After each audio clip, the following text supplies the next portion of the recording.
everybody, how's it going? It's Jessie from Jessie Marie Does Stuff here on FlossTube, and I'm coming to you on this Wednesday, January 22nd, 2020, with my next update video.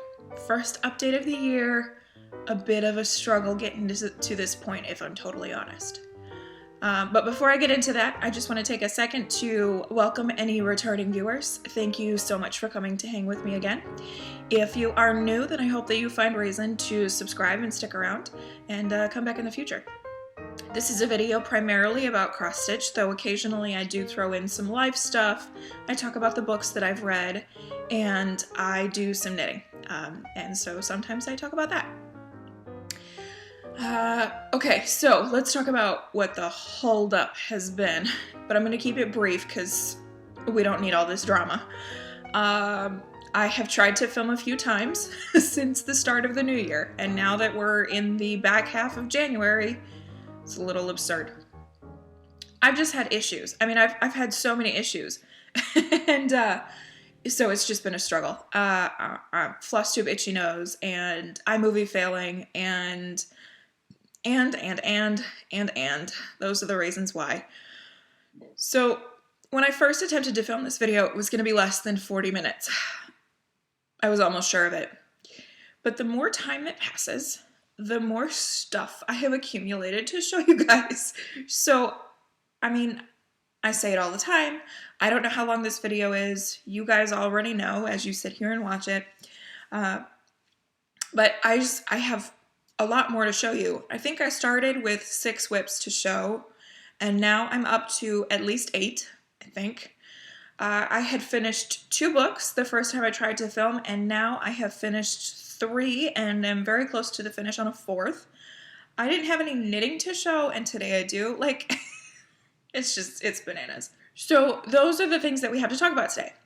As far as stash is concerned, I do have one chart that I've purchased in the last 6 weeks, but I'll just add that into next week because I don't have it here with me, and it's not really worthwhile to start a segment for new stash. And I have some stuff on the way, so there's that. And then as far as Q&A is concerned, I need to go through the Whip Parade and my last update video and pull questions and reply to your comments. It's one thing that I would really like to improve upon this year, but I haven't done so yet. So I will, again, I'll put that on next week because I expect that next week is not going to be as substantial as this week. I don't think. So we'll go with that. I'll add that stuff next week. Today, we're just going to jump right in and we're going to talk about whips because we've got to go all the way back to last year. I mean, like the second half of December, but whatever. It's fine. So let's switch over and talk about some whips. A lot of this is going to be a little bit redundant because I've posted about it on Instagram and a lot of it's kind of over a month old, or it was shown in my Whip Parade towards the beginning of the month, whenever that was. So I'm going to try to go through these fairly quickly, at least the ones that you have seen already fairly recently. So when last I did an update, I was working on an event with virtual stitchers, and that was Finish That Stitch December. And one of the pieces that I had on my list were 2 of the flowers of the month from the Ellen Moore Stroh freebie design series. So preview here of what the whole thing will look like finished. I was working on, in my last update video, I think I had just started the May block. And a couple days later, I finished the May block. So this is on 32 count Belfast linen in cream from Zweigart. Whenever I show this project, y'all, it is always linked in my description box below because, like I said, I think it's a freebie series. So if you are looking for it, go check it out. And so, as I said, I was working on the 5th block. And that is May's Lily of the Valley. And I think it turned out really pretty. Surprisingly enough, there was some white because, I mean, Lily of the Valley, it is a white flower, but that's not really the primary color for these flower buds, which I think is pretty great. Or flowers, not flower buds. Anyway, so I thought that turned out really pretty. This is done using all of the called for DMCs. The only change that I made, and I make to every single one of these, is that I use the darkest shade to write the name of the flower here. It's a little hard to see because the darkest color in the flowers is like a gray-green kind of dark, but it's visible very well in person. I'm not worried about it. So love that. I did not reach my goal of completing this flower and one more in the year, but that's okay. As I said in the whip parade, my goal for this project for 2020 is 5 more flowers, so that will get me through October. So I'm really hoping that by doing that, if I can manage that this year, that I will be able to finish this up fairly quickly in 2021. So that is my flowers of the month.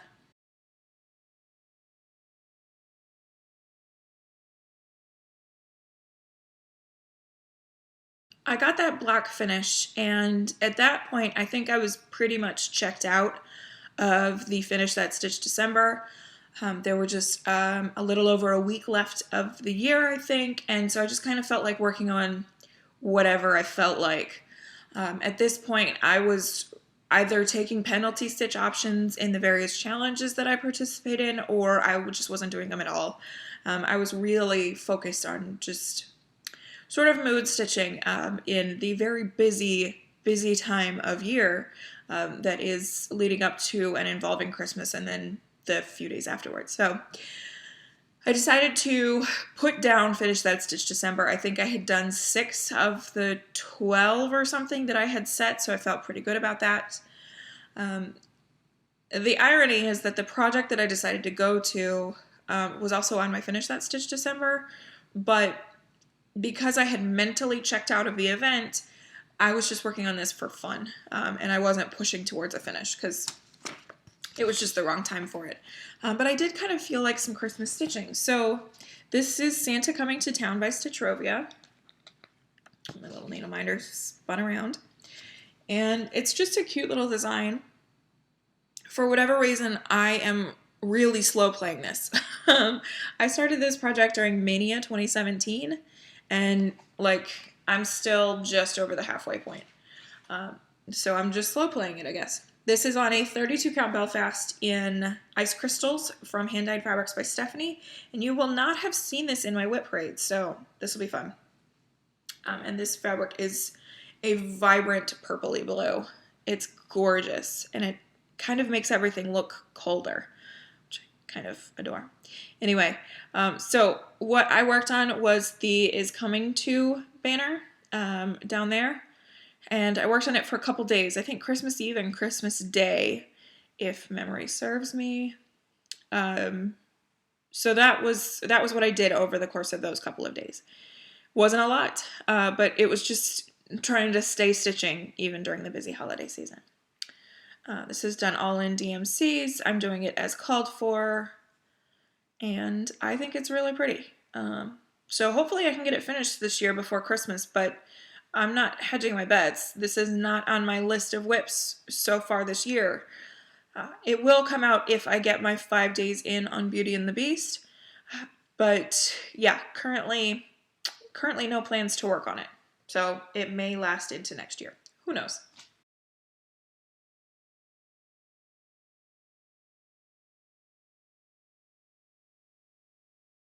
Zipping right through, sort of. Okay, so up next. All right, so it's funny. It must have been like midnight, Christmas Day into December 26th, and I was done with Christmas stitching.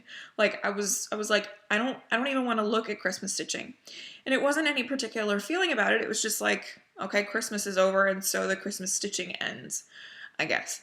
Regardless, I was not in the mood to work on that anymore. And so I was faced with the choice of what to work on next. These challenges that were introduced last year really helped me with my indecision. You guys know that I am kind of indecisive, just a little bit, just a lot.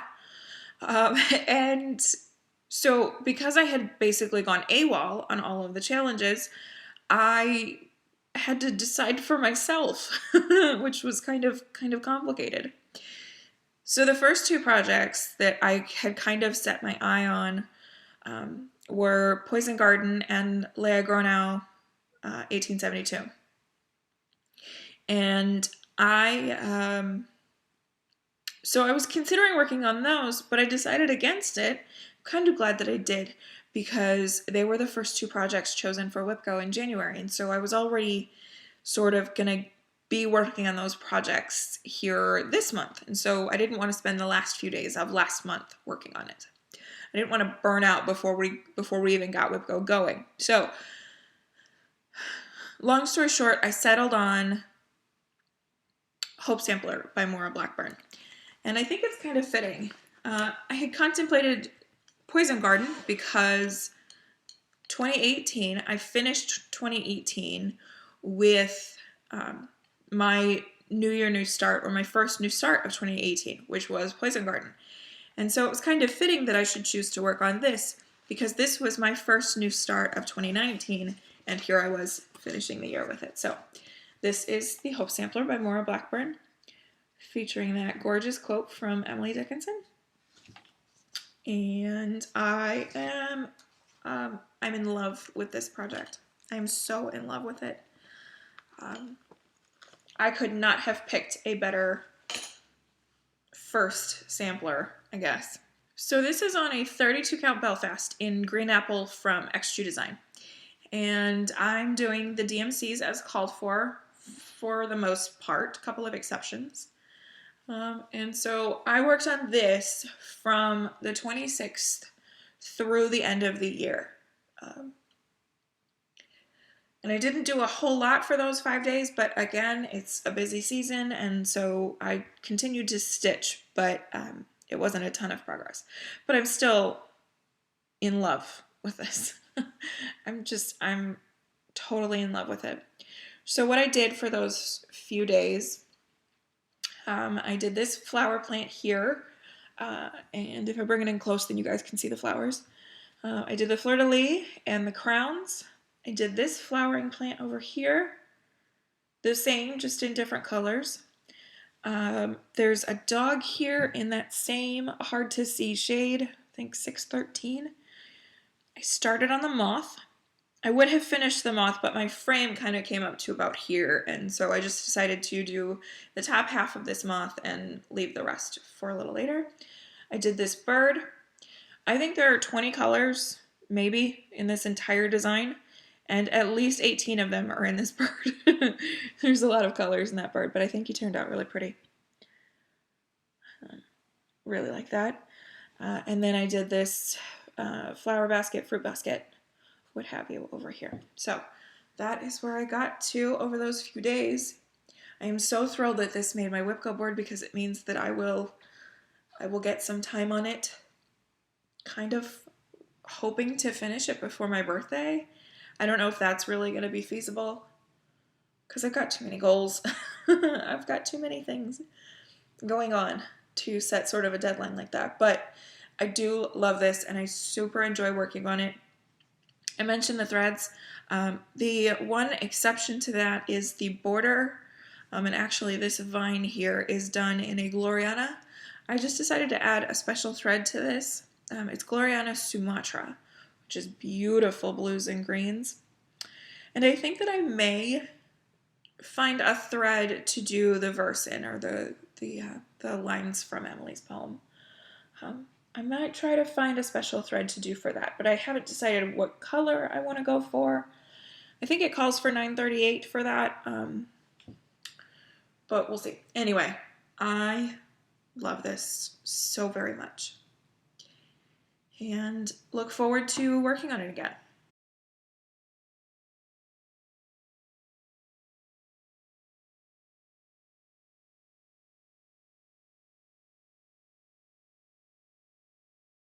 Okay, so now we are into the current year. I worked on Hope Sampler through New Year's Eve. I barely stitched that day, just getting prepped and ready and excited about the new year. New Year, New Start was happening, which it had been a couple years since I had a New Year, New Start, so I was pretty excited. I say a couple, it had been 1 year. I just missed New Year, New Start 2019. Anyway, but I was really excited, not only to have the new start, but what my new start was. So that is currently living in my Virginia Tech project bag. This is by Jan's Stitching Necessities. And my New Year, New Start was the, let's see, is that right? Yeah. Tong Uffindell by Hands Across the Sea Samplers. And I was so excited to finally get this started. It had been in my hot little hands for a couple of months, and so I was ready. This is the original, so both sisters are in the same book. When I talked to you guys about this in mid-December, I talked about the fact that I was going to do the DMCs. And then I got to talking with Kyle and talking with a few others about Anniversaries, and ultimately decided that a project as special as this, it was worthwhile to do the silks. And I was under the impression that Anniversaries Soie d'Alger was fairly consistent. Maybe not perfect, but fairly consistent. So I could buy a few of the threads and then progressively collect them as the project goes on. Because it was kind of a budgetary issue as to why I wasn't going for the silks originally. But worthwhile of the silks. On top of that, at this point, I had a sampler in DMC, my Hope sampler, a sampler in Overdyes, my Leah Gronow, and so I thought, well, let's round out the gamut with a sampler in silks. And so that's kind of sort of all of the reasons that I decided to go with Anniversaries. And so I ordered a few for the top left corner. Just enough to get it started. I hadn't really intended on spending a whole ton of time on this in January, but enough to get it started. So I ordered the Anniversaries, and so I have a few of them here. There we go. And so I got started at midnight, or 12:01 or whatever, which was a huge mistake. We had gotten up kind of early. I was exhausted, and this is on a 40 count. But nonetheless, I made it work for a little while when I got it started. This is 40 count Dusky Twilight from Hands Across, no, not Hands Across the Sea. That's the designer. I'll get it together here eventually. From Dixie Sampler. It's the 40 count Newcastle linen. And so I got started, and let me just tell y'all that I had intended on only working on this for one day. As we all know, my big goal for the year is in this moment, and my 100K goal. And so I was already deviating from the plan by starting this on the 1st. So I only wanted to give her one day. I ended up giving her 2. Because I needed a little bit more than that sad little start that I had on the 1st. So here's where I got to after a couple of days. I have had some hang-ups, and now that I'm a few weeks out, I'm a little bit removed, and so I'm not as salty as maybe I was. So this is in the Anniversaries, and they are beautiful, and I super enjoy working with them. They're not variegated, and so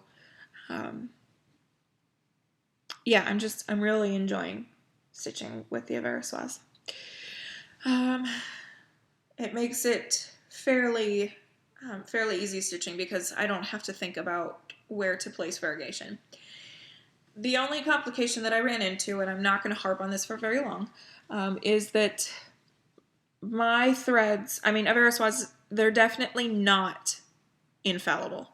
I think that's the word that Michelle Kozieg used, and it's perfect. They are not infallible.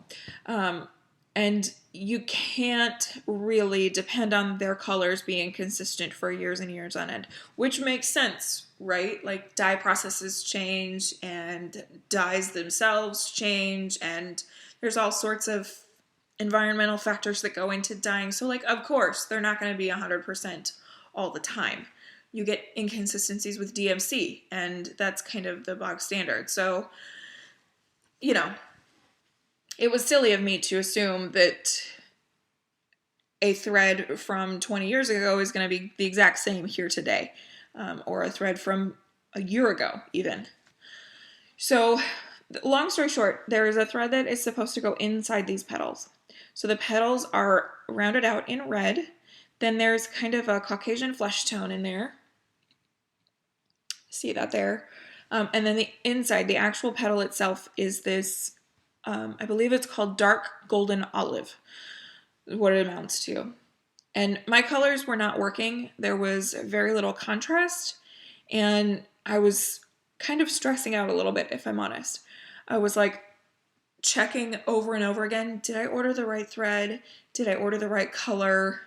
I was wondering what the heck was going on.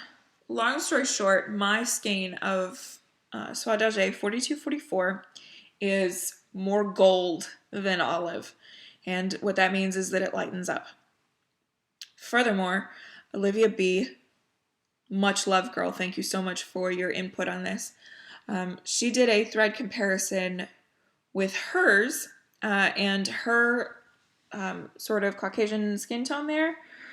Mine is darker. So I have this complicated issue with a too light inner color and a too dark outer color, and the contrast is just not there. If I bring this in close, you should be able to, I mean, you can see even there, even without the ability of my camera to focus for anything, you can see that that contrast is fairly significant. And I just wasn't getting that. That wasn't what mine was looking like. So part of me was like, well, I'll just go with it. I mean, it's flowers around the border, you know, like what's the big deal? But I want this to be right. You know, it's my first hats. It's my first, like, I don't know, just really special sampler. I wanted it to be right. On top of that, you know, just because that's the issue up here, those two colors may be sitting together, like maybe down here or in the flower basket here. Who knows where else those two colors are going to sit together? And if there's no contrast, then things are going to get muddy fast. And I'm not a fan. So I took out my olive. I think I'm going to leave in that Caucasian skin tone color because while it is a little bit darker than advertised, I think that if I just get a darker golden olive, that will suffice as the contrast. I just need to fix that color, and then the rest will sort of fall into place. And if it doesn't, then I'll rip that color out and replace it. Not a problem. So I contemplated reordering the thread, and ultimately I think I just need to get myself to an LNS and put my eyeballs on it and find the right color, because mine is not going to work. Let me see if I have it here. Yeah, see that there? It's pretty light. It's pretty golden. Not a whole lot of olive going on in my 4244. So nonetheless, in love with her. Just absolutely tickled to finally have started her.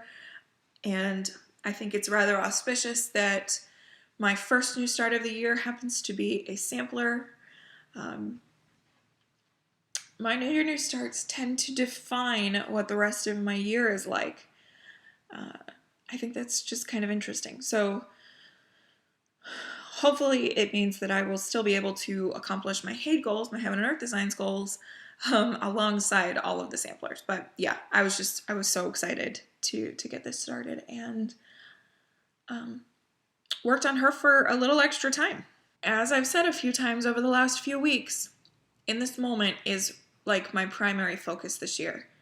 I may be sidetracked by samplers a little bit, but in this moment is the big goal. And so I had been sidetracked by Anne, and I worked on her through the second, and by the third I was like, okay, I have to put this down, otherwise I'm never going to get to in this moment, and I need to get going. I need to get this ball rolling on in this moment. So This is, of course, artwork by Jeremiah Ketner. Oh, sorry for bumping. Art charted by Heaven and Earth Designs. And I'm going for 100,000 stitches this year. Okay, so this is funny. The first time I tried to film this video, I was halfway through page 1. The second time I tried to film this video, I was 75% of the way through page 1, and by page 1 I mean my first page of the year. So here we are. I have now finished page 6, my first page of the year, and I've started on page 12. So I think that's a little funny, just the progression as this video has been further and further delayed. This is on a 25 count Logana in cream from Zweigart, and I stitched all of my HAEDs 1/1 full cross, and so she's not all going to fit in frame anymore, I don't think, but we'll give it a try. Close. I can kind of see through the fabric here so that I can see what you're seeing. So as I said, my first page of the year, page 6. And this is the penultimate page of the top row. For those of you who are panicking just a little bit, calm down. It's okay. I've measured it a few times. She's going to fit just fine. So no freaking out, okay? I know that some people have been concerned that she wasn't going to fit. And now that I'm getting close to the edge, even I was like, ooh, how much margin am I going to have? Page 7 is about 2/3 wide, and so I'm going to have a good 3.5 inches left of margin on this side, so I'm not worried. Did I center it properly? Obviously not, because I'm about equal at this point. But it's okay. There's plenty on that side there. Anyway, so penultimate page is now complete, and this page was a lot of fun. There's just a lot going on in this page to keep me interested all the way through it. So fold this monstrosity up a little bit. So yeah, that's about the width of the page. And so I got a bunch of flowers and vine and leaves to sort of break up the monotony of the page and the background. And yeah, I really like it. It turned out really pretty. So then I finished that, and I still had a little bit left to do to reach my goal for the month. My goal each month is about 8,333 stitches. That's what I need to do every month in order to reach the 100K goal by the end of the year. So I had a little bit more to do, and then I was faced with a choice. I could go ahead and start page 7 because it's the last page of the row, and so how fun would it be to get the last page of the row done for the first time in almost 5 years since I started this piece. So I thought that would be fun to have a row finish. But ultimately, I decided to continue on my diagonals. I'm going to need pages like this that are a little bit smaller to sort of keep the drive alive towards the middle of the year. I'm going to need sort of easy pages, easy to finish pages in the middle of the year. I just know it. So while my adrenaline is up and while I'm really excited about the project and the progress that I hope to make this year, I decided to continue on with the full-size page. And so I started on page 12. Page 12 I'm calling the lesser hair page because I have already done the greater hair page, which was page 10 over here. And so this page is definitely got some hair in it, but it's definitely not as much. There's how many times can you say definitely in a minute? There is certainly, ooh, there we go, getting fancy with our words here. There is less hair on this page, so it's the lesser hair page. So let's see, where was I? I think that this block here got me to my 8,333. And so then I was faced with, once again, another decision. Do I keep going to fill out the full 2 weeks? I had essentially allotted 2 weeks each month to this. So do I stop and save save myself for later? Do I not try to jump the gun and get so far ahead now and potentially burn out faster?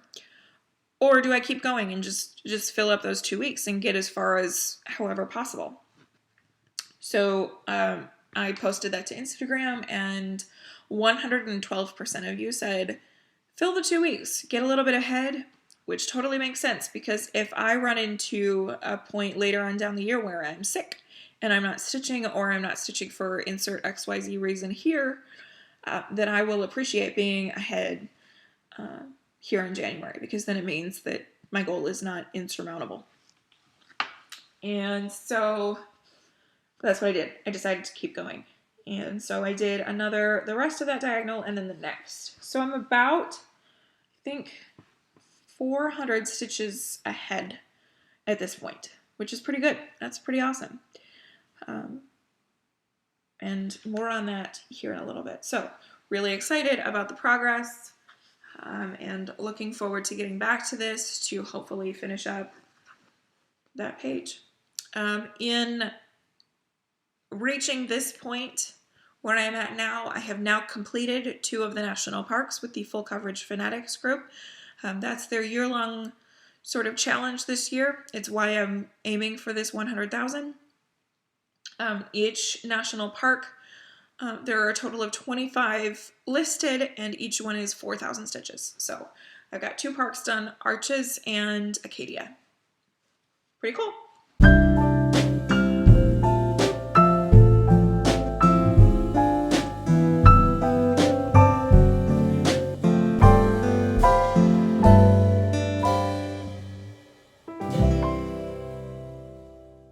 While I was working on it in this moment, I needed to pull out another project for an event that I'm participating in. It's with Semi-Sane Stitchers, and it's called Alphabet Soup. Every 2 weeks, we are to work on the next letter of the alphabet.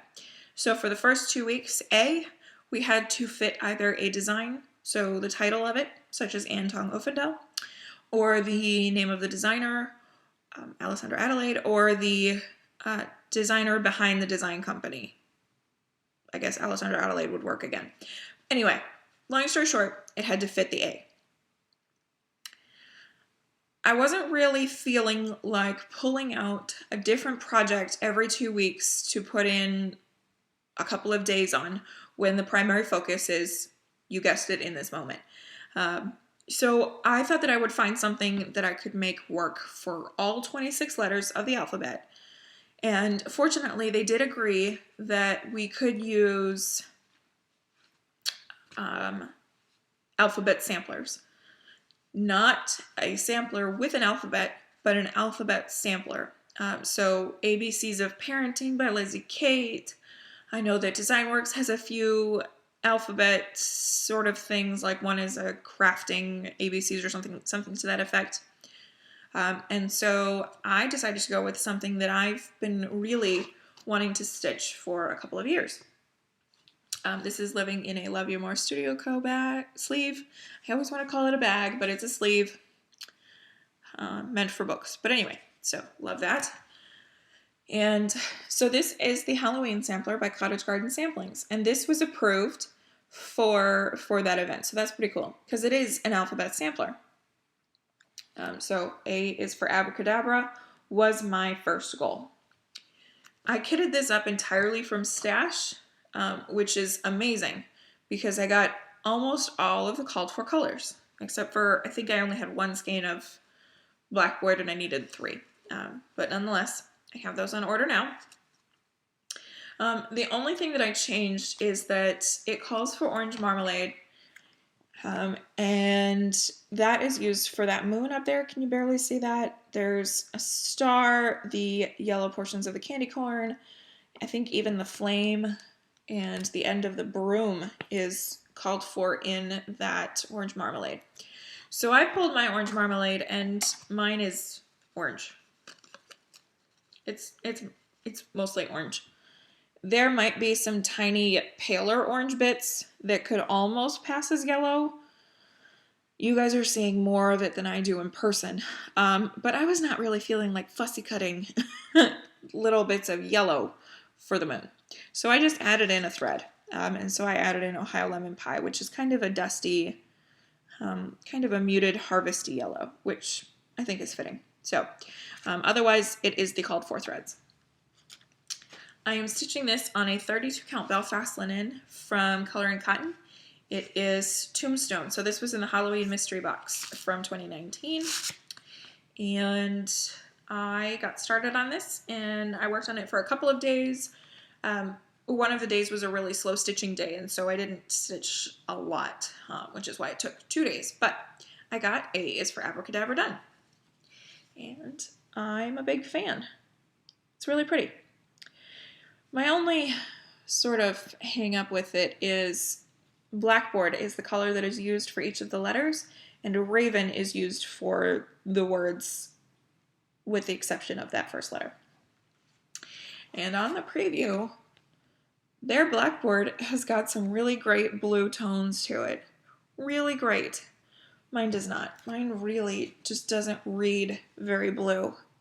Some lighter sections, but not a whole lot of blue.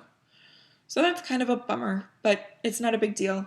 And I'm going to keep on with it, and I will enjoy it nonetheless.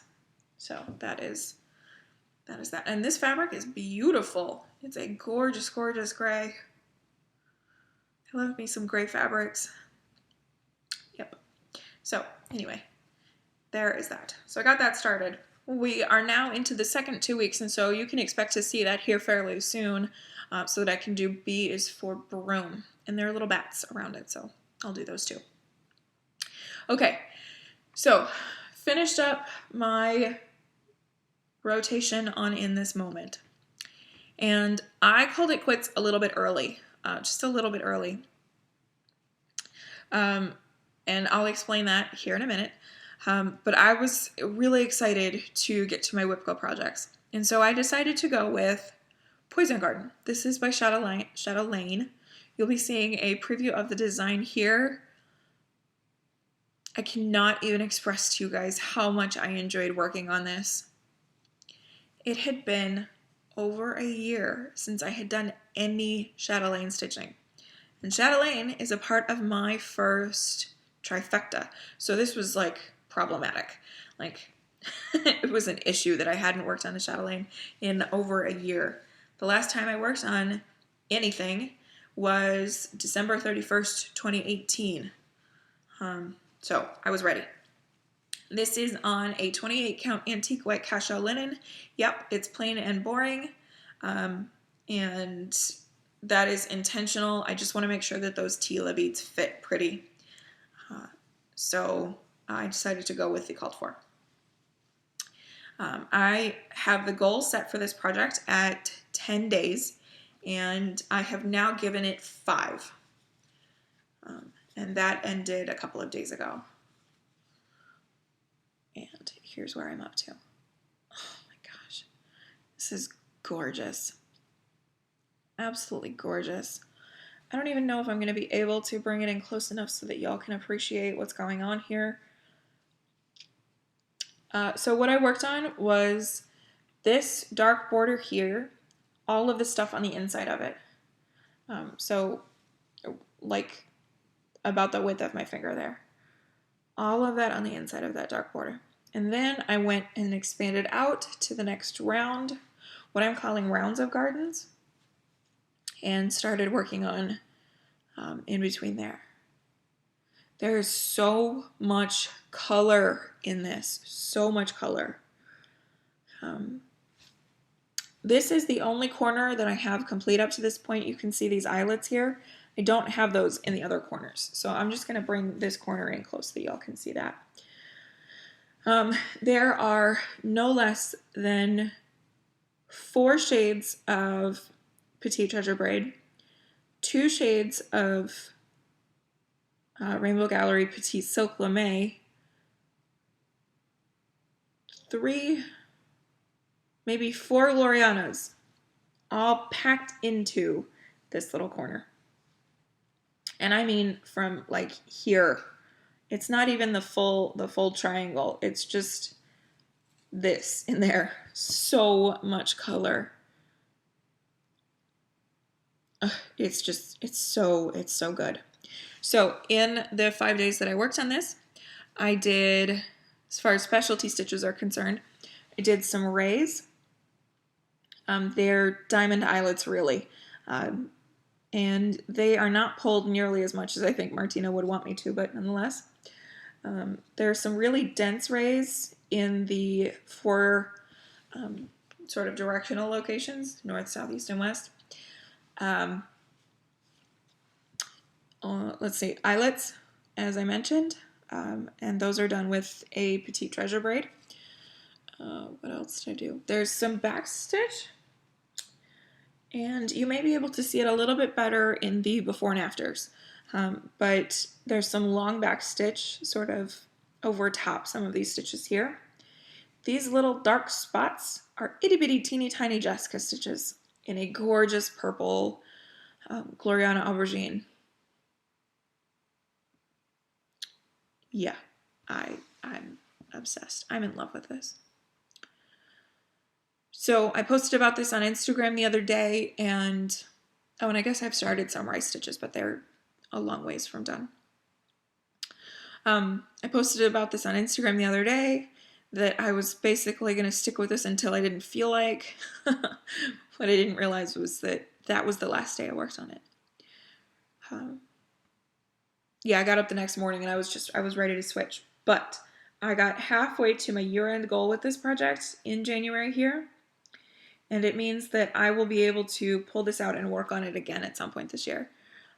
It's not going to sit without attention for a year or more. While I was working on this, I was having so much fun that I thought, I wonder if I could set it up this year that I could finish this next year. Could I do enough this year that would set up for the finish next year? I don't know. This is big. It's big. It's really big. So I think that that's probably asking too much, but if I can consistently work on it, then that'll be good enough for me. So there's my poison garden. Just one more closer view for a little bit. I love this.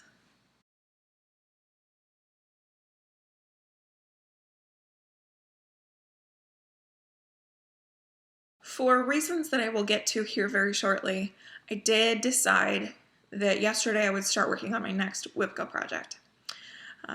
This project needed some attention this month. It was my Whipco draw for January, so it needed to get some love this month. Not upset at all.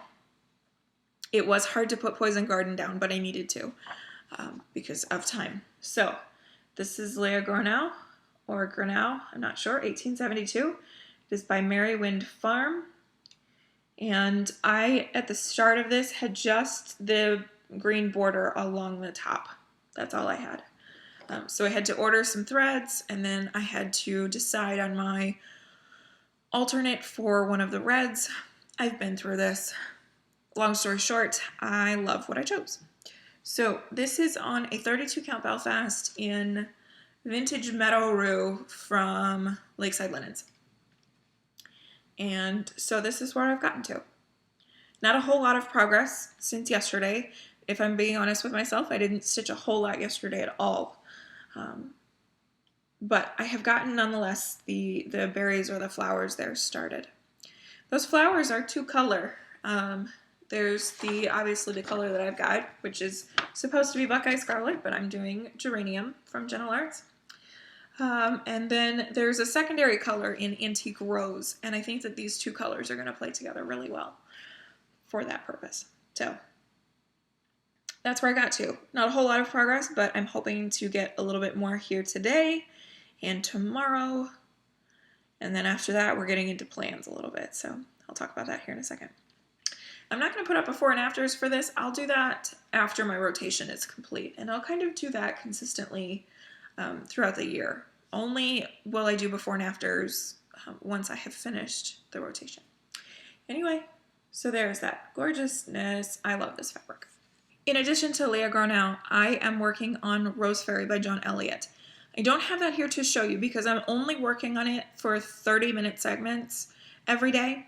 And I've only just started that this week, so I've got an hour's worth of progress total in that piece, and it's just not worth showing to you right now, so I'll just hold off on that until next week. With that being everything that I'm currently working on, let's go ahead and switch over and let's talk about some plans real quick. Plans today is going to be fairly brief. I just have a few things to go over with you. I'm working on Leah Gronow through tomorrow. I'm continuing with daily 30 on the weekdays, so Monday through Friday. Like I said, that just started this week, but it's going to roll over into the weeks to come. Friday is the first of the 24 Hours of Cross Stitch marathons for 2020, and I'm super excited I'm going to get to play along. I have been contemplating, ever since Jen dropped the dates, I've been contemplating what I was going to work on for the marathon. And I have ultimately decided that I'm going to work on, in this moment, for each of the marathons that I get to participate in.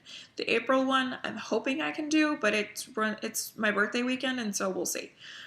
Who knows what will be happening that weekend. Regardless. So I'm going to work on this for the marathon weekends.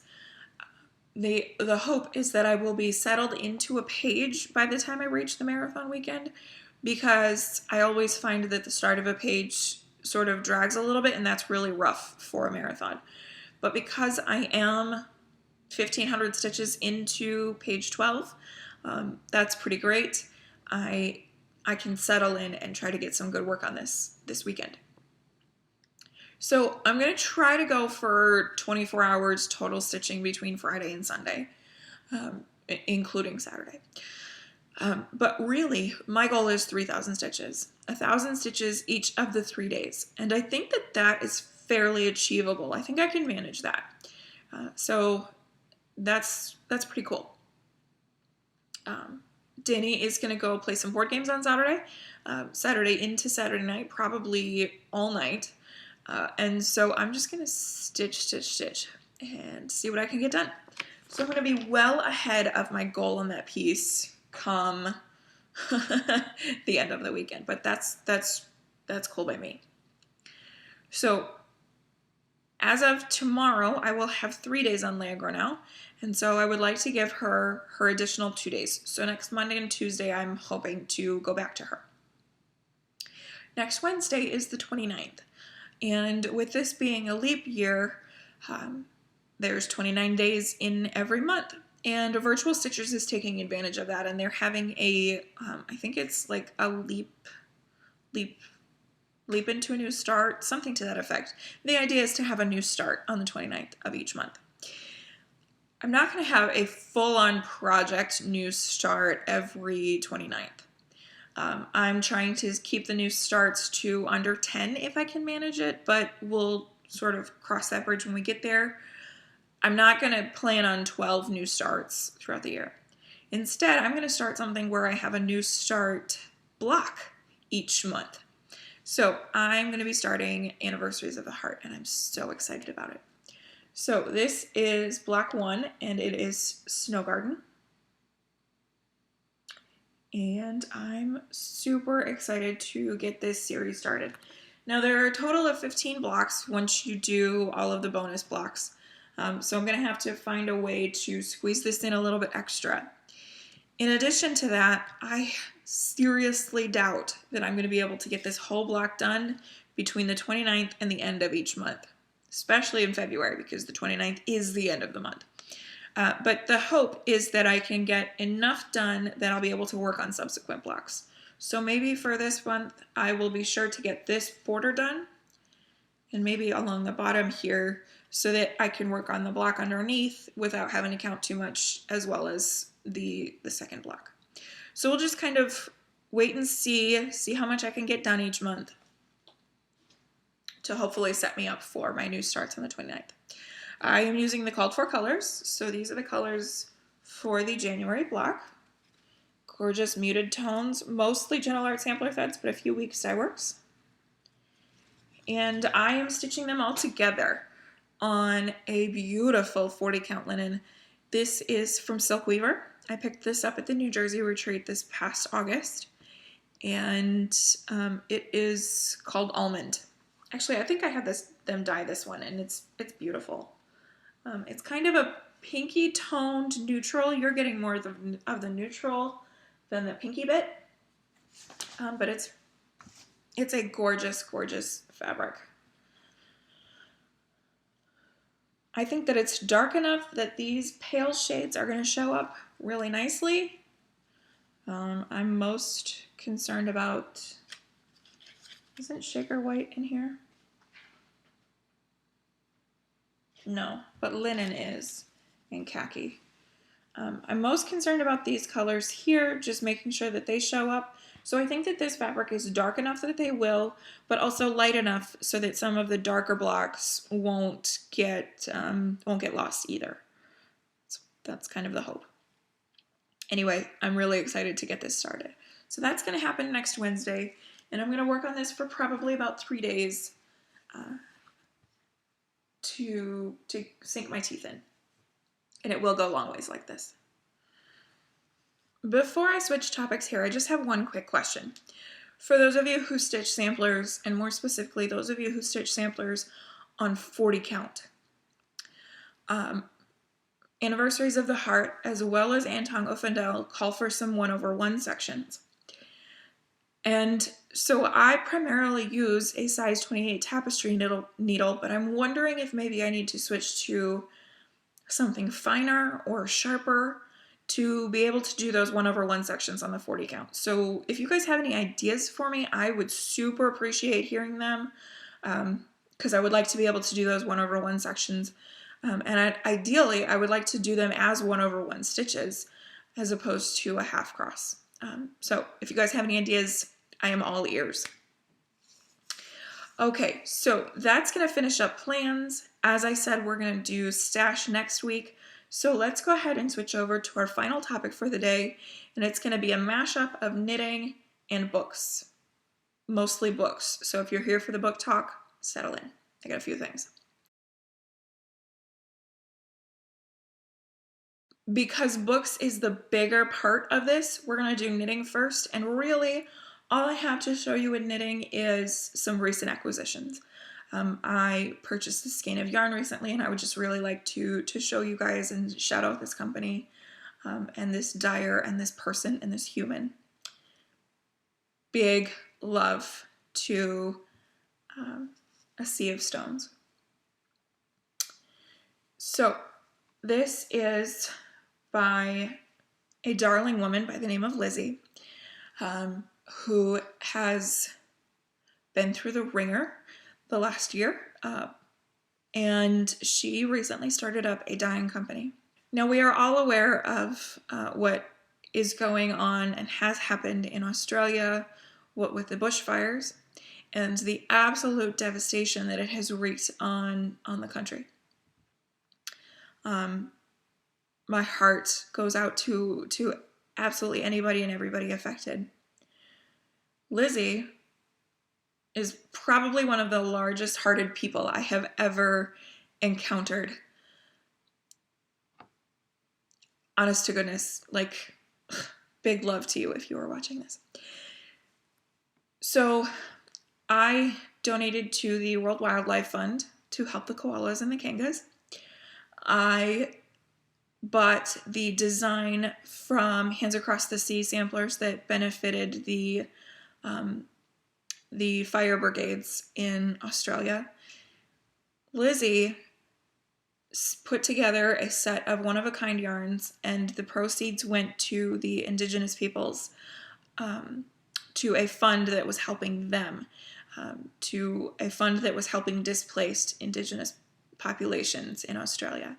And we just cannot forget about our Indigenous peoples. So huge fan of Lizzie, and a huge congratulations. This is gorgeous. This is absolutely beautiful. This is a one-of-a-kind, so not like to see repeats of this. And it's called Light Sage.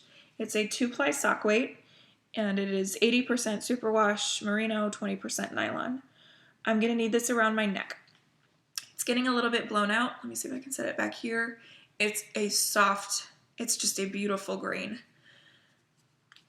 Everything that Lizzie does is sustainable and ethically packaged and sourced. It came in a biodegradable shipping bag. I'm such a huge fan of what Lizzie is doing and what she champions and what she stands for.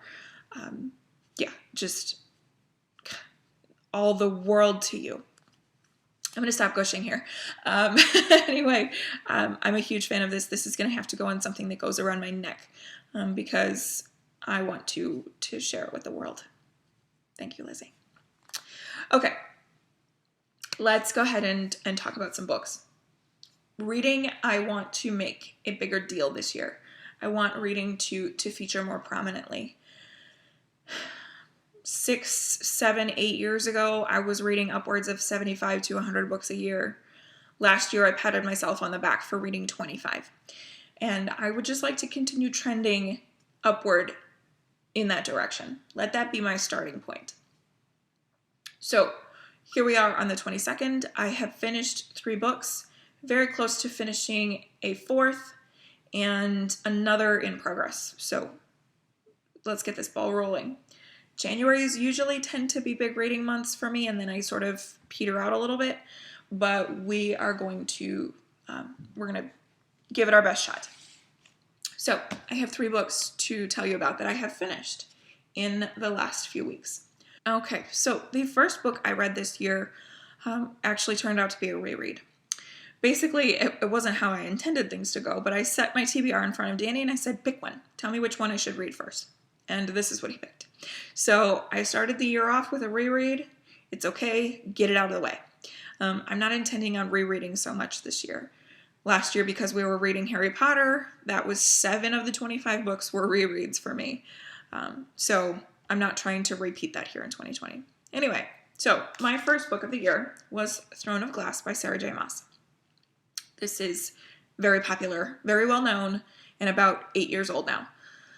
I first read this in 2011. It was published in 2012, but I was one of the very fortunate recipients of an advanced reader copy from the publisher way back then when my book blog was very active.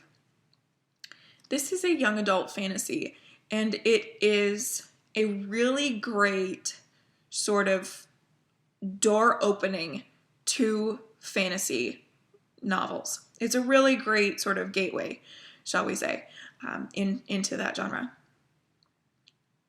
We have here a fantasy world. It takes place separate from our own.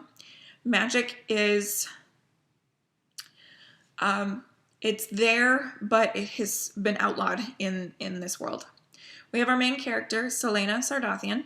Celaena is an infamous assassin. She is sort of world-renowned, as far as assassins can be renowned, as an assassin.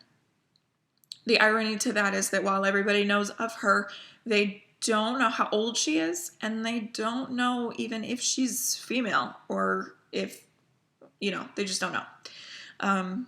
So when this story picks up, Celaena has been caught, and she has been sent to the Endovier salt mines, which is essentially a labor camp, but it's really more of a death sentence for your average prisoner. But Celaena has survived much longer than the average life expectancy of the people in Endovier.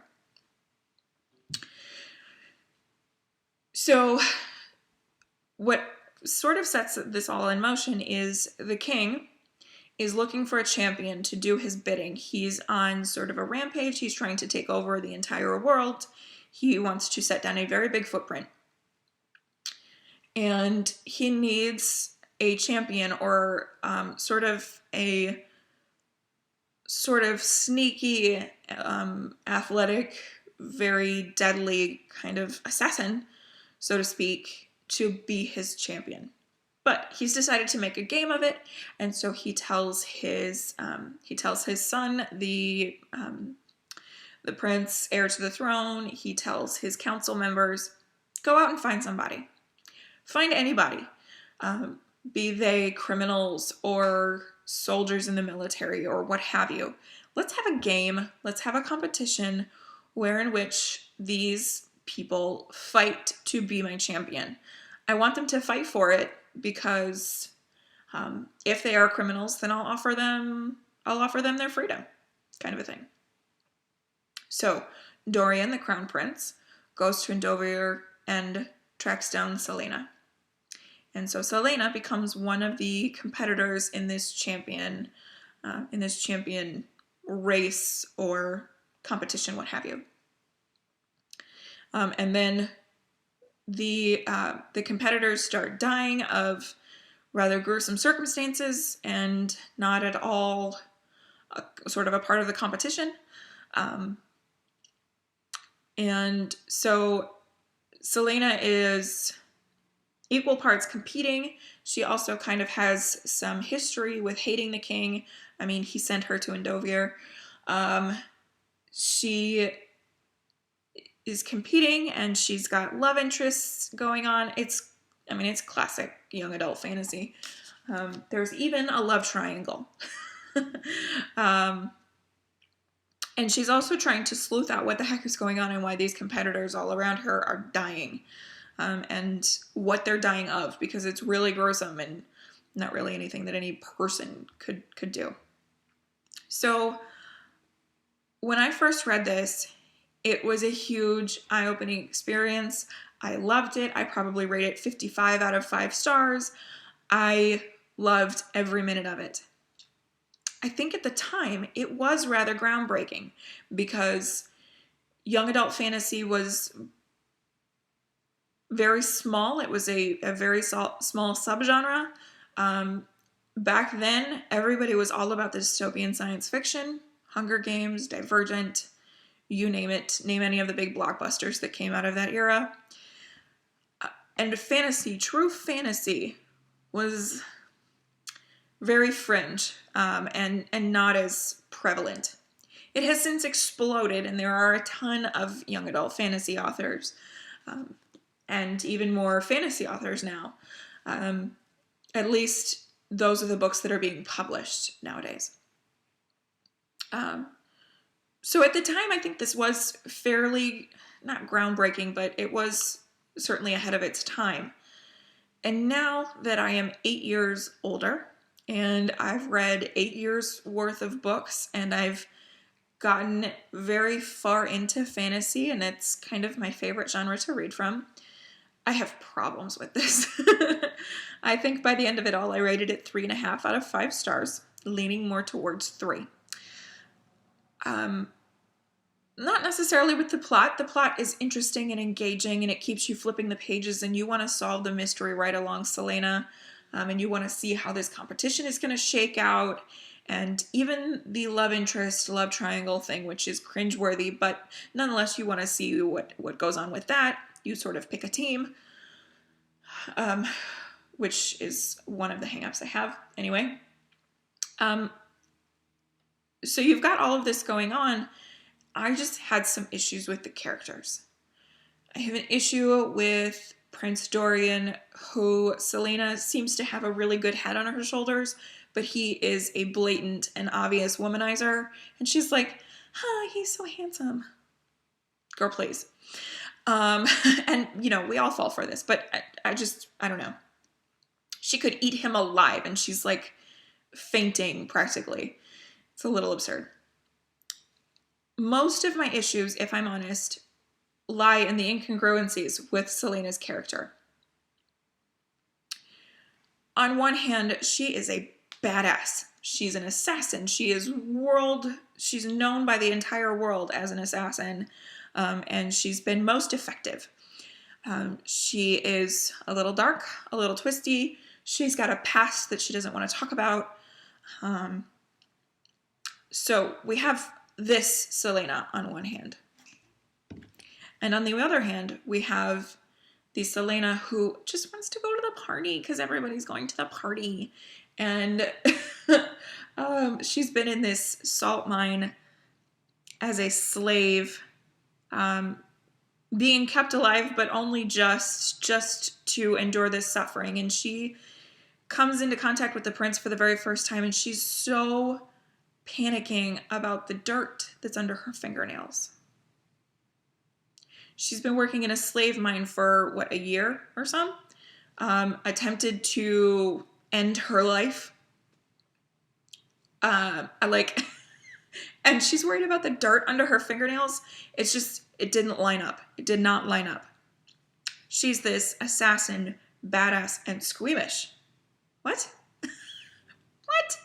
I had some issues with this one, but I am going to continue with the series. It is the series that I have picked to read this year. Last year we did Harry Potter. This is an equally sizable series. I think it's in total 7 books. And I have not yet read past book 1. So I will continue with the series. And from what I understand, Sarah J. Maas's writing gets better. Her character development gets better. Selena gets better. So hopefully those inconsistencies will, I don't know, come together to create a whole actual person. So I'm going to continue with the series. I had some issues, and I will definitely not go in with blinders on. I'm not going to bleed into the hype. I'm not going to go into this thinking, oh my gosh, it's going to be the greatest thing that has ever struck young adult fantasy, purely because everybody's in love with it. It's just not how I operate anymore. Every time I talk about this book, everybody tells me that I should be reading the novellas first, Assassin's Blade, which is a collection of 5 novellas. They are actually the stories that Sarah J. Maas posted to a sort of an online writers forum as she was pitching this book. And in her process of writing Throne of Glass, this is how the story started, these novellas. And I've been told a couple of times that I should have read that first before reading Throne of Glass. Couple of things. First of all, Throne of Glass was my only reread, and I wanted to get through that first. Second of all, Assassin's Blade was officially published 2 years after Throne of Glass. Crown of Midnight came out first, and then Throne of Glass came out after that.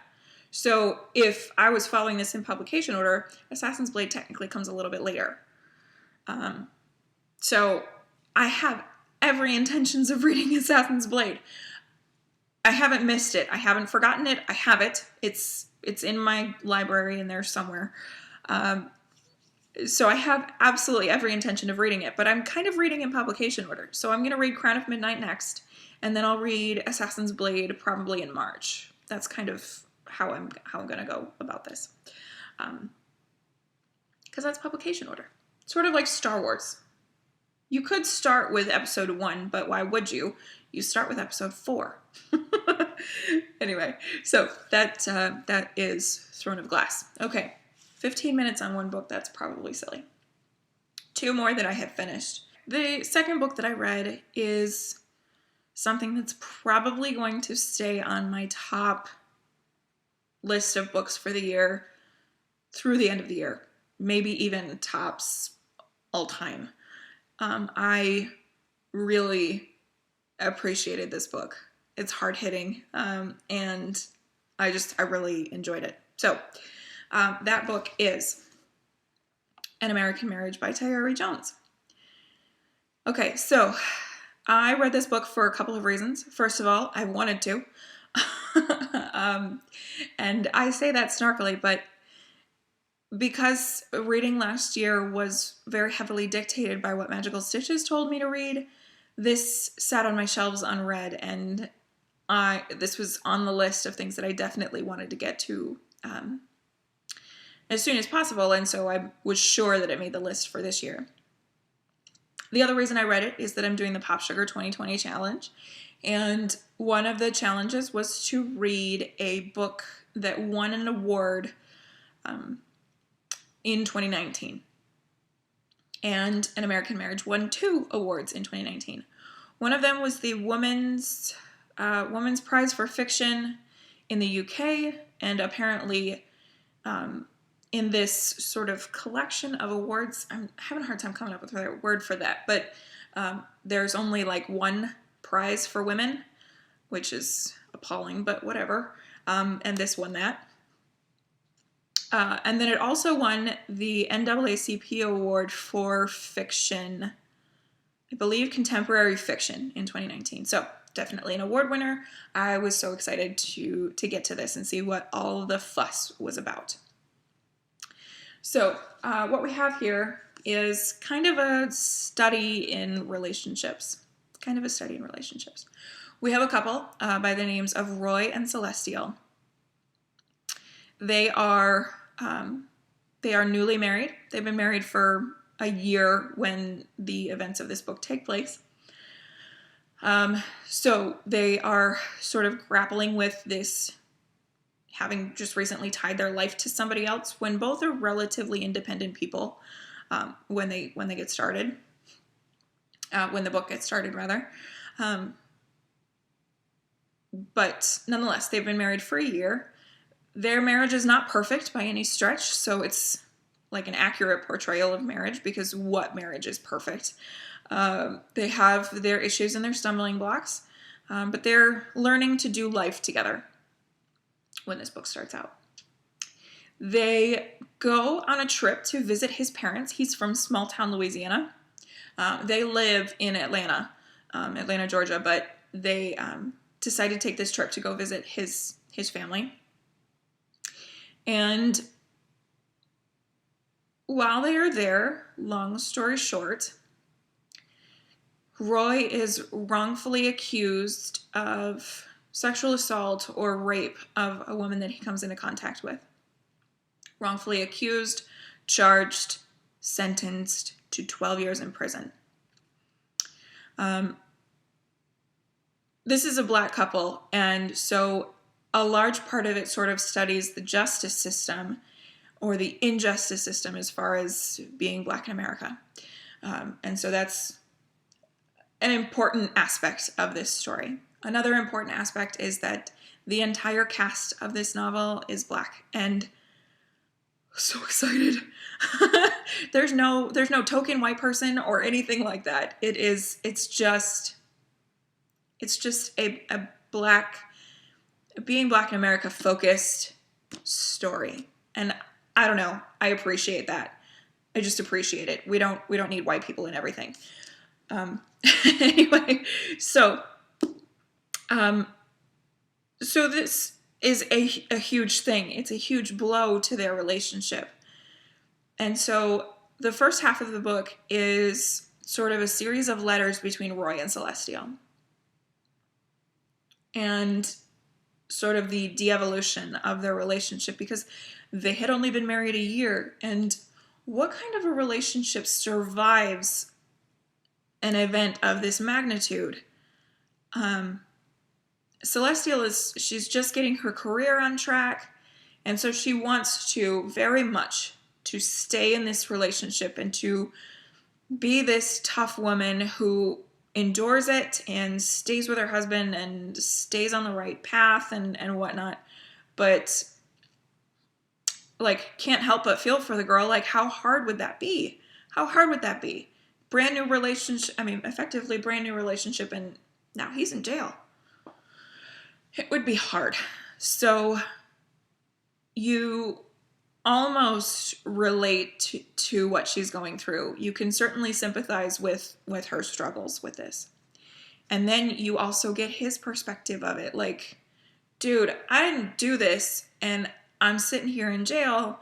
Stay faithful to me. Stay with me. Stay in this with me. So you feel for him as well. You feel for them both. And you feel for the other sort of innocent casualties as a result of this imprisonment. And it says it all in the inside front flap that Celestial, she strays. And so what are the repercussions of that? It was so good. It was really good. I grew up white in America. Like, there's obviously. And so some of the pop culture references I maybe missed. And there were a couple that made me smile a little bit. One of them was Josephine Baker. So it immediately made me want to stitch on at the Met. And another was one of my favorite human beings on this planet was mentioned by name, Nikki Giovanni. It was purely in passing, but I cannot tell you, like, I almost started crying just reading that little blip of her name in here. I really, really enjoyed this. The letters between Celestial and Roy kept the pages turning so fast. I was ripping through this book. There was a section in the middle where things slowed down tremendously and where I kind of, the pacing changed rather rapidly, and so I kind of lost it a little bit there. And the ending? No. There are 2 books that I've read this month where the epilogue really hinders the whole book, and this, could really have done without that epilogue. It did not need to be tied up in that pretty of a bow. There's so much about this that is raw and it's real, and it reads like a journalist, like a creative journalist perspective of an actual couple, an actual relationship, an actual event. And then the ending just grated on my nerves a little bit. So I think that I rated this in the end 4.5 stars. Almost perfect. Almost perfect. Like I said, this is something that I'm going to go back and read several times throughout my life because I just think that it's really important. Another thing is that some of the earlier aspects of the book really talk about the racial injustice in the American justice system. I hesitate to call it a justice system. The disparities that are really, really prevalent. This is so timely and so important. So the beginning of the book really kind of addressed that. And some of that kind of got carried away by the plot a little bit. The side aspects of it. I don't think that it was meant to read as a lecture, or as a, these are the problems with American society. But those messages were nonetheless, they were passed through for sure. So this is not my not my last Tayari Jones book. I am going to definitely seek out some more of her works. Super good. The next book I'm going to go through really fast because it's the 7th book in a series. Ladies and gentlemen, I finally finished Harry Potter and the Deathly Hallows. Yeah. I know that we were supposed to do this last year, but I didn't. I was probably, 40 pages into this at the start of the year. And so I finally did finish it. I debated putting it down and not finishing it because the School of Magical Stitches had ended as far as Harry Potter is concerned. And so I debated putting this down, but I thought, I'm going to see this through to the end. I'm going to see this through to the finish line. And I even read the epilogue. Again, just why? Just put that in the garbage. Just tear those pages out and light them on fire. I would never condone lighting a book on fire, but nonetheless. So yeah, 7th book in a series. Arguably one of the most well-loved series in fiction. I won't talk about what happens because spoilers, but yeah, I enjoyed it. I had read this twice before, once at release and once apparently about 10 years ago in anticipation of the final movie. And I had forgotten a lot in those 10 years. And so it was almost like reading it for the first time again, which was great. I love this, and I'm not going to lie. I finished it, and I read the last word, listened to the last word, and I almost picked up Sorcerer's Stone again. almost. But I'm going to hold off on that for a year or so. So there's that. So I think that that is everything. I think that we have finally found the end of this monstrosity. That was a lot more book talk than I think I expected it to be, but that's okay. So now we have a starting point, and hopefully I'll finish 1 or 2 books every week or so, so that I can keep that ball rolling. So with that bringing us here to the end, I am going to get editing. I need to have some lunch. It's about 1:30 in the afternoon now, so need to have some lunch, get this edited. Hopefully it can upload in a reasonable timeline. We'll find out. My last video, my whip parade, took like 18 hours or something to save and upload, which is obnoxious, so I need to get this going if it's gonna take that long. But anyway, so I will send off here. I hope that you're well. I hope that you're stitching. As always, be kind, and I will see you in the next one.